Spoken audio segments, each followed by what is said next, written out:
നമസ്കാരം, മണി മാജിക്കിലേക്ക് സ്വാഗതം.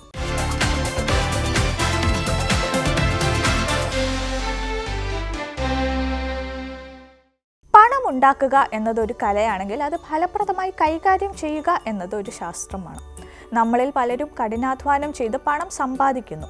പക്ഷെ അത് എങ്ങനെ ബുദ്ധിപരമായി ഉപയോഗിക്കണം എന്ന കാര്യം വരുമ്പോൾ പലപ്പോഴും നമ്മൾ ആശയക്കുഴപ്പത്തിലാകാറുണ്ട്. സമ്പന്നനാകാൻ ധാരാളം പണം വേണമെന്നോ അല്ലെങ്കിൽ ഉയർന്ന അപകട സാധ്യതയുള്ള നിക്ഷേപങ്ങൾ നടത്തണമെന്നോ ഇല്ല. മറിച്ച് നമ്മുടെ പരിമിതിക്കുള്ളിൽ നിന്നുകൊണ്ട് സാമ്പത്തിക ലക്ഷ്യങ്ങൾക്ക് മുൻഗണന നൽകി ഒരു ചിട്ടയായ ബഡ്ജറ്റ് ഉണ്ടാക്കുകയാണെങ്കിൽ സാമ്പത്തിക കാര്യത്തിൽ സ്മാർട്ട് ആകാൻ നമുക്ക് സാധിക്കും. ഈ വീഡിയോയിൽ നിങ്ങളുടെ സാമ്പത്തിക ജീവിതത്തിൽ ഒരു പരിവർത്തനം കൊണ്ടുവരാൻ കഴിയുന്ന ലളിതവും എന്നാൽ അതീവ ഫലപ്രദവുമായ ചില തന്ത്രങ്ങൾ നമുക്ക് വിശദമായി പരിശോധിക്കാം. ഈ വഴികൾ നിങ്ങളുടെ കടങ്ങൾ വീട്ടാനും സമ്പാദ്യം വർദ്ധിപ്പിക്കാനും ഭാവി സുരക്ഷിതമാക്കാനും സഹായിക്കും. ആദ്യം നിങ്ങൾക്ക് വേണ്ടി മാറ്റിവെക്കുക. പേ യുവർ സെൽഫ് ഫസ്റ്റ് തത്വം. ശമ്പളം കിട്ടിയാൽ ആദ്യം ബില്ലുകൾ അടയ്ക്കുക, ബാക്കി വന്നാൽ മാത്രം സേവ് ചെയ്യുക എന്ന രീതിയാണ് മിക്കവരും പിന്തുടരുന്നത്. എന്നാൽ സാമ്പത്തിക വിദഗ്ധർ പറയുന്ന ഏറ്റവും പ്രധാനപ്പെട്ട നിയമങ്ങളിലൊന്ന് ആദ്യം നിങ്ങൾക്ക് വേണ്ടി മാറ്റിവെക്കുക. പേ യുവർ സെൽഫ് ഫസ്റ്റ് എന്നതാണ്. ഇതിനർത്ഥം ശമ്പളം ലഭിക്കുമ്പോൾ തന്നെ അതിൻ്റെ ഒരു നിശ്ചിത ശതമാനം സേവിങ്സിലേക്കോ നിക്ഷേപത്തിലേക്കോ മാറ്റിവെക്കുക എന്നതാണ്. നികുതി അടയ്ക്കുന്നത് പോലെ സമ്പാദ്യം നിങ്ങളുടെ ഒരു നിർബന്ധിത ചെലവായി കണക്കാക്കണം. ഇങ്ങനെ ചെയ്യുമ്പോൾ ബാക്കിയുള്ള പണം മാത്രമേ ചെലവുകൾക്കായി നിങ്ങളുടെ അക്കൗണ്ടിൽ ബാക്കിയുണ്ടാവും. ഇത് അനാവശ്യമായി ചെലവഴിക്കുന്ന ശീലം കുറയ്ക്കാൻ സഹായിക്കും. നിങ്ങൾക്ക് ഒരു പ്രത്യേക സേവിങ്സ് അക്കൗണ്ട് സൃഷ്ടിച്ചോ ഒരു സിസ്റ്റമാറ്റിക് ഇൻവെസ്റ്റ്മെൻറ്റ് പ്ലാൻ അതായത് SIP വഴി മ്യൂച്വൽ ഫണ്ടുകളിൽ നിക്ഷേപിച്ചോ ഈ തത്വം പ്രാവർത്തികമാക്കാം. സ്ഥിരമായി ഒരു നിശ്ചിത കാലയളവിൽ ഒരു ചെറിയ തുക സമ്പാദിക്കുന്നത് പോലും പിൽക്കാലത്ത് വലിയൊരു സാമ്പത്തിക അടിത്തറയായി മാറും. അടുത്തത് സാമ്പത്തിക ലക്ഷ്യങ്ങൾക്ക് മുൻഗണന നൽകാം. ലക്ഷ്യബോധമുള്ള നിക്ഷേപം. പണം ചെലവഴിക്കുമ്പോൾ ലക്ഷ്യബോധം ഉണ്ടാകുക എന്നത് വളരെ പ്രധാനമാണ്. വെറുതെ പണം സമ്പാദിക്കുക എന്നതിലുപരി ആ പണം എന്തിനു വേണ്ടിയാണ് എന്നതിൽ ഒരു വ്യക്തത ഉണ്ടാകണം. സാമ്പത്തിക ലക്ഷ്യങ്ങളെ 3ആയി തരംതിരിക്കാം. ഒന്ന് ഹ്രസ്വകാലം, അതായത് 1 മുതൽ 3 വർഷം വരെ, ഉദാഹരണത്തിന് അവധിക്കാല യാത്ര അങ്ങനെയൊക്കെ. ഇടക്കാലം, അത് 3 മുതൽ 7 വർഷം വരെ ആകാം, ഒരു പുതിയ കാറ് വാങ്ങാൻ അല്ലെങ്കിൽ എന്തെങ്കിലും ഡൗൺ പേയ്മെൻറ്റ് തുടങ്ങിയവയ്ക്ക്. ഇനി ദീർഘകാലം, അത് 7-ലധികം വർഷം, കുട്ടികളുടെ വിദ്യാഭ്യാസം, വിരമിക്കൽ എന്നതെല്ലാം ഇതിൽ നമുക്ക് പെടുത്താം. ഓരോ ലക്ഷ്യത്തിനും അതിൻ്റേതായ സമയപരിധിയും ആവശ്യകതയും ഉണ്ട്. ഈ വ്യക്തത നിങ്ങളെ ശരിയായ നിക്ഷേപ മാർഗം തിരഞ്ഞെടുക്കാൻ സഹായിക്കും. ഉദാഹരണത്തിന് ഹ്രസ്വകാല ലക്ഷ്യങ്ങൾക്കായി കുറഞ്ഞ റിസ്ക്കുള്ള പെട്ടെന്ന് പണം പിൻവലിക്കാൻ കഴിയുന്ന മാർഗങ്ങൾ, അതായത് സേവിങ്സ് അക്കൗണ്ട് അല്ലെങ്കിൽ ലിക്വിഡ് ഫണ്ടുകൾ തിരഞ്ഞെടുക്കാം. എന്നാൽ ദീർഘകാല ലക്ഷ്യങ്ങൾക്ക് ഉയർന്ന വരുമാനം നൽകാൻ സാധ്യതയുള്ളതും എന്നാൽ റിസ്ക് കൂടിയതുമായ ഇക്വിറ്റി മ്യൂച്വൽ ഫണ്ടുകളിലോ ഓഹരികളിലോ നിക്ഷേപിക്കാം. അടുത്തത് സാമ്പത്തിക സാക്ഷരത നേടുക. അറിവാണ് ഏറ്റവും വലിയ സമ്പാദ്യം.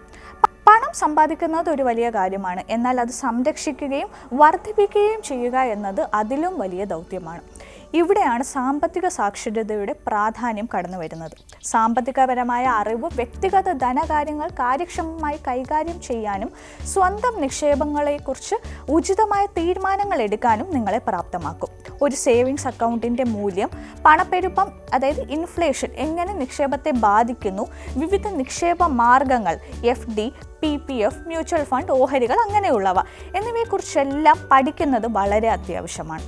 മെച്ചപ്പെട്ട ചെലവ് ശീലങ്ങൾ വികസിപ്പിക്കാനും സാമ്പത്തിക കാര്യങ്ങളെക്കുറിച്ച് പങ്കാളിയുമായോ കുടുംബാംഗങ്ങളുമായോ കൂടുതൽ ഫലപ്രദമായ ആശയവിനിമയം നടത്താനും ഇത് സഹായിക്കും. സാമ്പത്തിക ആസൂത്രണവും നിക്ഷേപവും ഒരു ഒറ്റത്തവണ പ്രക്രിയയല്ല, മറിച്ച് ആജീവനാന്തം തുടരേണ്ട ഒന്നാണ്. പുസ്തകങ്ങൾ വായിക്കുക, അംഗീകൃത വെബ്സൈറ്റുകൾ പിന്തുടരുക, സാമ്പത്തിക ക്ലാസ്സുകളിൽ പങ്കെടുക്കുക എന്നിവയിലൂടെയെല്ലാം നമുക്ക് സാമ്പത്തിക അറിവ് നേടാം. അടുത്തത് ഉയർന്ന പലിശയുള്ള കടം ഒഴിവാക്കുക. സ്വാതന്ത്ര്യത്തിലേക്കുള്ള വഴി. ക്രെഡിറ്റ് കാർഡുകളും ഉയർന്ന പലിശ ഈടാക്കുന്ന പേഴ്സണൽ ലോണുകളും എളുപ്പത്തിൽ പണം ലഭ്യമാക്കാൻ സഹായിക്കുമെങ്കിലും പലപ്പോഴും അത് അനാവശ്യമായി കൂടുതൽ ചെലവഴിക്കുന്നതിലേക്ക് നയിക്കുകയും ആത്യന്തികമായി വലിയ സാമ്പത്തിക ബാധ്യതയിലേക്ക് തള്ളിവിടുകയും ചെയ്യും.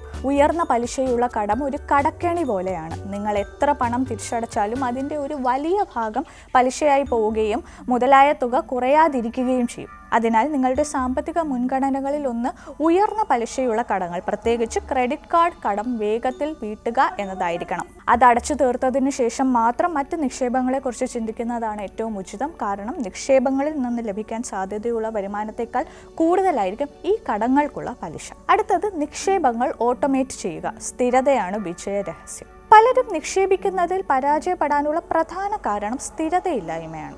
ശമ്പളമായോ മറ്റു വരുമാനമായോ ലഭിക്കുന്ന പണം കൃത്യമായി മാറ്റിവെക്കാൻ കഴിഞ്ഞില്ലെങ്കിൽ നിക്ഷേപ ലക്ഷ്യങ്ങൾ കൈവരിക്കുന്നത് ബുദ്ധിമുട്ടാകും.